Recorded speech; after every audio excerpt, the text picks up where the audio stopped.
Қалайсыздар, қайырлы күн. Мына домбырамен ән салатын достарыма, әріптестеріме кішкене бір басқаша айту тәсілін көрсетіп жіберсем деп отырмын. Ол өзің әнді бірінші дауыспен айтып тұрасың, домбыра екінші дауыста ойнап тұрады. Мысалы былай. Өтетін сейілмен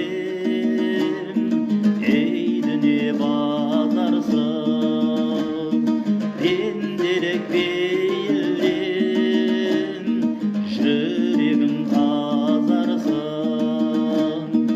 Адамға бақ берер тек қана Алла мекен.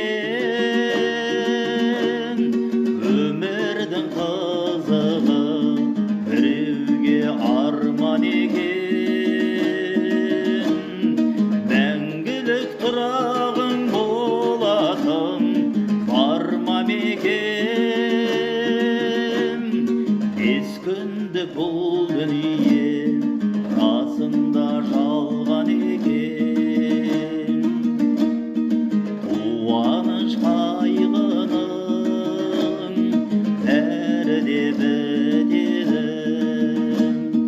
Бұл дүние таусылса шын дүние күтеді.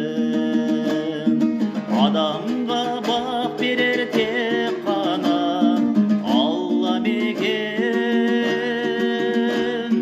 Өмірдің қызығы біреуге арман екен. Мәңгілік тұрағың болатын бар ма мекен.